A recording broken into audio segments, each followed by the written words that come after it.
Some corporate collapses happen so slowly you think you can stop them, until you realize the person holding the key to salvation was the one who lit the first match. It all started with a minor edit in an investigation report. Just one word, but from that single word, $12 million evaporated from company accounts. A career turned to smoke, and I was the one who made sure it happened. My name is Lauren Pierce, and for 8 years, I'd built my reputation as head of internal investigations at Northbridge Partners on one simple principle: facts don't lie. People do. The Manhattan conference room on the 42nd floor had never felt smaller than it did that Tuesday morning. 23 executives packed around the obsidian table, their Hermes watches catching the September sunlight streaming through floor-to-ceiling windows. I sat 3 seats from the head, my investigation report printed and bound in front of each attendee. As you'll see on page 12, I said, clicking to the next slide, the pattern of harassment is documented across 17 incidents over 6 months. Multiple witnesses corroborated. Actually, Victoria Hale's voice cut through like a scalpel. The new Chief Human Resources Officer, 6 weeks into her role, hadn't even looked up from her iPad. I took the liberty of reviewing your report last night. The room shifted. Coffee cups paused mid-lift. Victoria stood, her Louboutins clicking against the marble floor as she walked to the presentation screen. She'd been hired from Goldman Sachs with fanfare, the board's golden hire to modernize our people practices. In her tailored Saint Laurent suit, she looked like she'd stepped out of a WSJ profile on women in power. Lauren, she smiled, the kind that never reaches the eyes. While your enthusiasm for documentation is admirable, I'm concerned about the inflammatory language throughout this report. She tapped her iPad, and my slide disappeared, replaced by her own version. Where my report read, documented harassment, hers showed miscommunication. Where I'd written predatory behavior, she'd inserted interpersonal challenges. This isn't about changing facts, Victoria continued, now addressing the room. It's about professional calibration. We're not running a tabloid here. David Brennan, our general counsel, frowned. Victoria, the legal implications are manageable, she interrupted. When we don't catastrophize every awkward interaction into a federal case, she turned back to me, her voice dripping condescension. Lauren tends to see wolves where there are only sheep having a bad day. The laughter started with Craig Morrison, our CFO, a nervous chuckle that spread like wildfire through the room. Even Sarah Kim from Compliance, who'd personally interviewed 3 of the victims, cracked a smile. Perhaps, Victoria continued, returning to her seat, our investigations department could benefit from understanding the difference between genuine misconduct and what I call Tuesday in corporate America. More laughter. Louder this time. I felt my face burn, but kept my expression neutral, a skill honed through years of depositions and hostile interviews. My hands remained steady on the table, though underneath, my nails dug crescents into my palms. The witness statements, I began, were clearly influenced by leading questions, Victoria said, pulling up another slide. For example, asking, how did his harassment make you feel, presupposes harassment occurred. A neutral investigator would ask, describe your interactions. She was rewriting 8 months of meticulous investigation in real time, dismantling my credibility with surgical precision. The executive in question, Marcus Webb, Senior Vice President of Strategic Partnerships, sat at the far end of the table, his expression carefully blank, but I caught the microscopic smirk when Victoria said, miscommunication. I recommend we table the original report, Victoria announced, and allow me to work with Lauren on a revised version that reflects a more balanced perspective. CEO James Patterson, who'd been silent throughout, finally spoke. Victoria makes valid points. Lauren, coordinate with her team for revisions. Meeting adjourned. As executives filed out, conversations already shifting to quarterly projections and lunch plans, Victoria approached me, close enough that I could smell her Tom Ford perfume. Don't take it personally, she said quietly, gathering her things. But maybe stick to investigating expense report fraud. Leave the nuanced situations to those of us who understand the bigger picture. She left me standing there, my 8 months of work reduced to a punchline. My reputation as a thorough investigator transformed into a caricature of an overzealous hall monitor. What Victoria Hale didn't know was that I'd been in this building since before her Saint Laurent suits were even tailored. I knew where the bodies were buried, which filing cabinets held originals, and most importantly, I never submitted a report without keeping my own copies. She'd just made the kind of enemy who doesn't announce themselves. The kind who keeps meticulous records. The next 3 weeks taught me what professional exile feels like in a glass tower. My office hadn't moved, still the same corner space on 38, with a partial view of the Hudson, but I might as well have been relocated to a supply closet in Newark. The high-profile investigations that used to land on my desk now went directly to Victoria's hand-picked team. Instead, I was assigned to review expense reports for the marketing department, 700 receipts from a conference in Vegas, checking whether someone's $31 airport lunch violated the $30 meal policy. "Lauren, quick question about the Starbucks receipts from the Phoenix trip," Brad from accounting would ask, leaning into my office with the kind of casual disrespect reserved for people everyone knows are finished. The shift was surgical in its precision. No dramatic firing, no official demotion, just a slow strangulation of relevance. The weekly investigation team meetings I'd led for 5 years, Victoria's assistant now sent me calendar invites marked optional, the first time I showed up anyway. Victoria smiled and said, "Oh, Lauren, we didn't think you'd have time with all those expense audits. But since you're here, would you mind taking notes?" I took notes, every word, every glance, every small humiliation. The email came on a Thursday afternoon, the kind that makes you read it 3 times to fully absorb the insult. Victoria had CC'd the entire executive committee. Team. Following our productive restructuring of the investigations department, I want to clarify our go-forward approach. All reports involving senior leadership will now require pre-approval from HR before investigation begins. Additionally, I'm implementing a new collaborative framework where investigations must reflect what I call organizational empathy, understanding that workplace dynamics are complex and rarely black and white. Lauren Pierce will continue supporting the department with operational audits and expense reviews, allowing our senior investigators to focus on strategic matters. Please direct all sensitive matters to my office directly.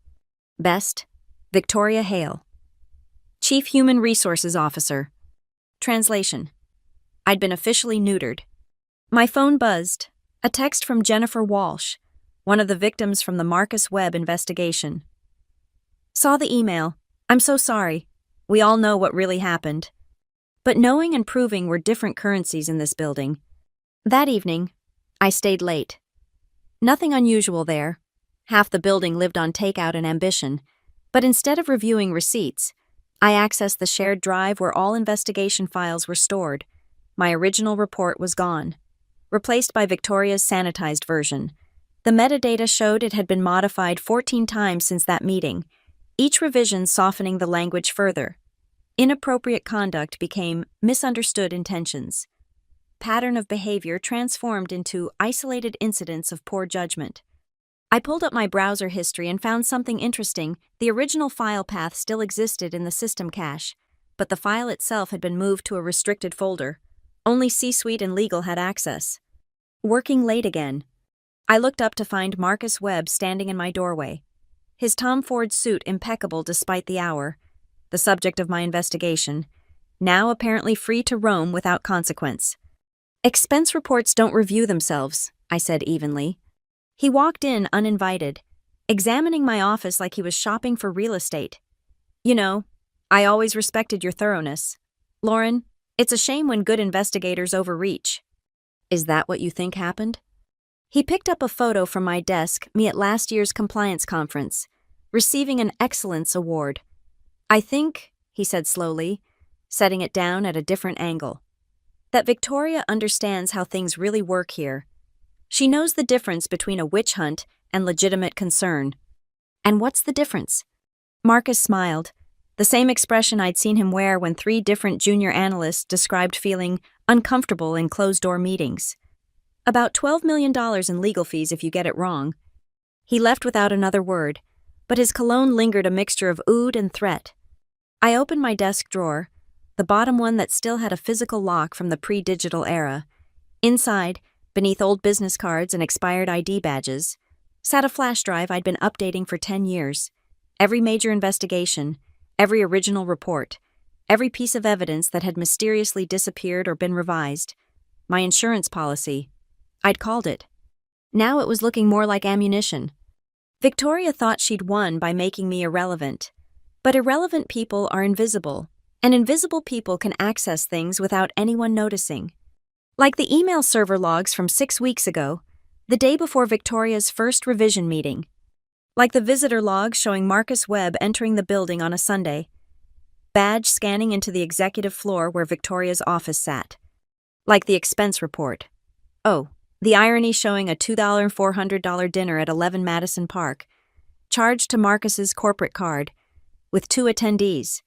The second name had been redacted in the system, but the original PDF in my locked drawer showed it clearly Victoria Hale, dated 1 week before she suddenly decided my investigation was overreaching. The professionalism I'd maintained for 8 years wanted to follow protocol, file a complaint, trust the system. But the system had just spent 3 weeks showing me exactly what it thought of my trust. Friday night, 9:47 p.m., the 38th floor was empty except for the ghost lights and the hum of servers. I'd waited until the last analyst left, then gave it another hour for good measure. The cleaning crew had finished my floor at 8:30. I knew their schedule better than they did. My keycard still worked on the archive room. Small mercies, or more likely, Victoria's oversight. She'd been so focused on neutering my future, she'd forgotten I had a past. The physical filing cabinets looked like relics, but Northbridge's legal department insisted on hard copies for anything involving potential litigation. Row after row of locked drawers containing the paper trail of corporate sins. My fingers found the drawer I needed by muscle memory, Internal Investigations, 2024, AW. The web file was supposed to be here. The original, with handwritten notes from interviews, signed witness statements, and most importantly, the unedited report with all 17 incidents documented in excruciating detail. Gone. But I'd learned long ago that people who hide evidence rarely think 3 steps ahead. They take the obvious file, but forget about cross-references. I pulled the facilities management drawer. There it was, the incident report from January, when Marcus Webb's assistant had requested a lock change on her office door. The reason section, filled out by maintenance, employee safety concern per internal investigation on 2024-047. That investigation number was my web case. I photographed everything, then moved to the next drawer. HR complaints, 2023-2024. Victoria had been thorough here too. The web complaints had been removed. But she'd missed the index log, a simple spreadsheet printout that listed every complaint by number, date, and responding investigator. 7 complaints against Webb over 18 months. All of them had my name as the investigator, except the last 3, those showed Victoria Hale, despite her not starting until 6 weeks ago. Someone had retroactively assigned her to cases she couldn't have handled. Working late on a Friday. My heart stopped. The security guard, Thomas, stood in the doorway with his flashlight. "Quarterly audit prep," I said, surprised at how steady my voice sounded. "You know how it is." Thomas had been here 15 years, 5 more than me. He'd seen every investigation I'd handled, knew my reputation before Victoria's arrival. He looked at the open filing cabinets, then at me. "Funny thing about audits," he said slowly. "They usually require files to be in their proper places." Thomas. "I'm doing my rounds on 39 for the next 20 minutes, he interrupted, turning off his flashlight. Archive room was empty and locked when I checked. Camera's been glitching all week too. It says they'll fix it Monday. He left without another word. 20 minutes. I worked faster, pulling files, photographing, cross-referencing. The Gutierrez complaint from 2022, Webb had been named, but HR dismissed it. The Patel resignation letter cited hostile environment, but no investigation was opened. The Yamamoto transfer request, urgent relocation to the London office, approved in 48 hours without explanation. Then I found it. Misfiled under building maintenance contracts, an invoice from Brennan Legal Consulting, dated 1 week before Victoria started. $75,000 for pre-employment advisory services. Brennan wasn't a common name in legal consulting, but it was our general counsel's last name.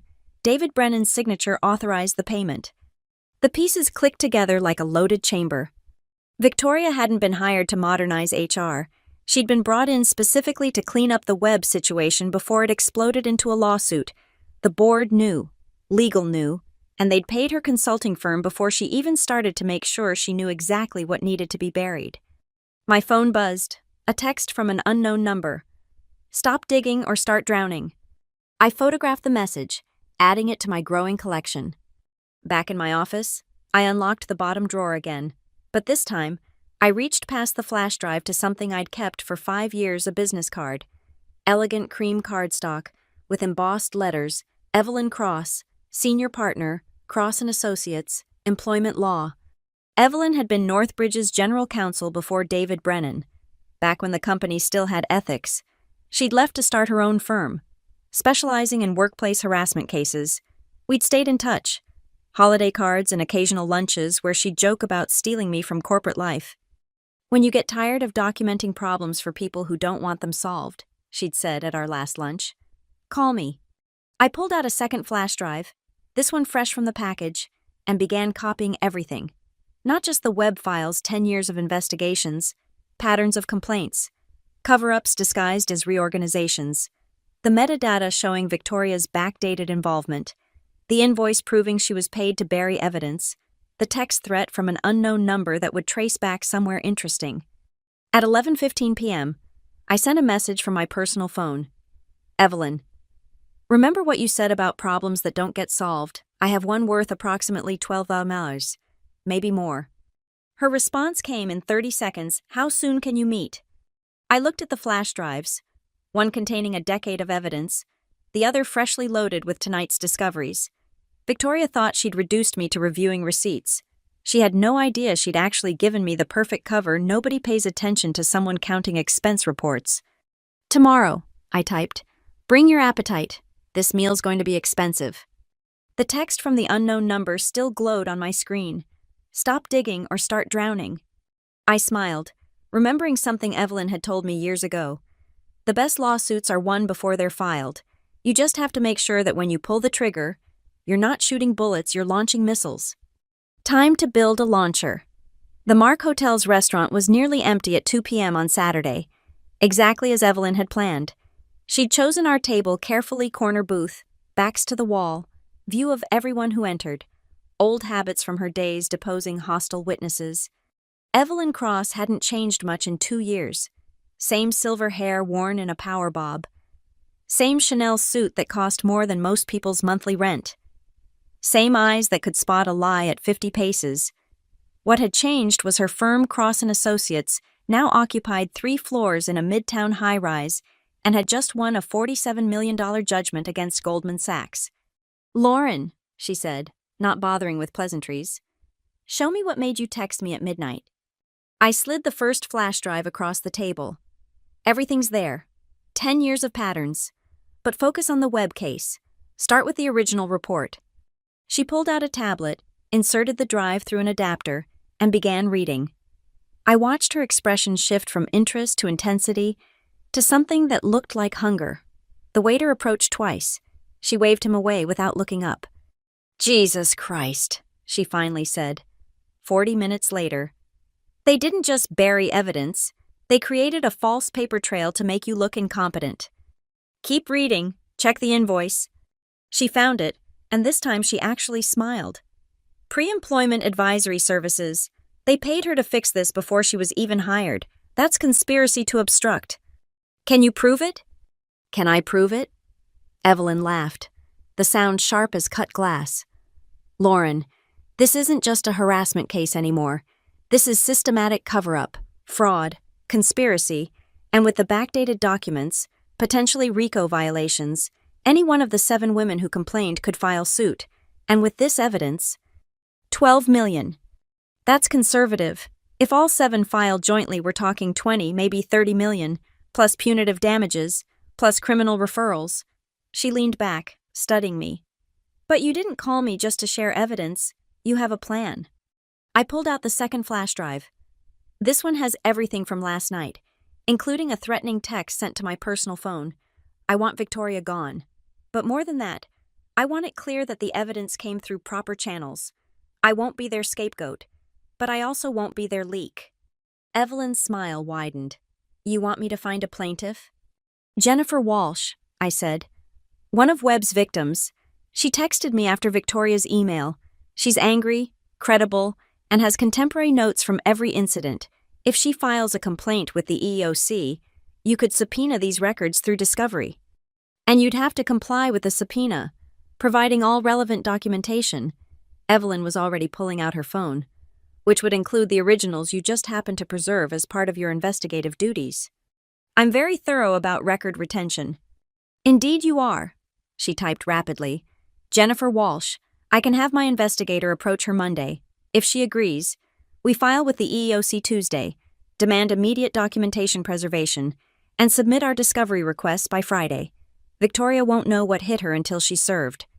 The waiter finally approached successfully. Evelyn ordered champagne without consulting me. There's one thing, I said. Marcus Webb needs to go down too. Not just a settlement criminal charges. With 17 documented incidents and evidence of cover-up, the Manhattan DA will be salivating. White-collar crime is having a moment. She paused. You know this will get ugly. Victoria won't go quietly. She made me review expense reports, I said. For 3 weeks, I counted receipts while she dismantled my reputation. And now you're going to dismantle hers. Evelyn raised her champagne flute. To patient women with perfect memories. We clinked glasses, and she pulled out a legal pad. Here's how it plays out, she began, sketching a timeline. Jennifer files Monday. By Wednesday, Northbridge will realize the extent of their exposure. They'll try to negotiate quietly, but will refuse unless it includes Victoria's termination and a criminal referral. By Friday, their board will be in emergency session. What about my position? Untouchable. You're a fact witness who properly maintained records. If they even think about retaliation, we'll add another 0 to the demand. She made another note. Plus, with Victoria gone and their entire HR structure under scrutiny, they'll need someone with unimpeachable integrity to lead the cleanup. I don't want her job. No, but you'll want the consulting contract to fix what she broke. 3 times your current salary, minimum 1-year term, reporting directly to the board. Evelyn's phone buzzed. She read the message and smiled. My investigator, Jennifer Walsh, posted on LinkedIn yesterday about standing up to workplace harassment. She's ready to fight. I thought about Victoria's smug smile in that conference room, the way she'd said, miscommunication, like it was a punchline. The laughter of 20 executives still echoed in my memory. Set the meeting, I said. Monday morning, before Victoria even gets her latte. Evelyn signaled for the check. You know what I love about corporate revenge, Lauren. It's not about anger or passion, it's about precision, and you've just handed me a surgical strike. As we left the restaurant, she turned to me one last time. That text you received, stop digging or start drowning. Keep your phone. When we trace that number, it's going to lead somewhere very interesting. You think it was Victoria? No, Evelyn said, her smile sharp as winter. I think it was Marcus Webb, and threatening a witness in an active investigation, that's a federal crime. The champagne buzz mixed with something better anticipation. Victoria thought she'd buried me under expense reports. Instead,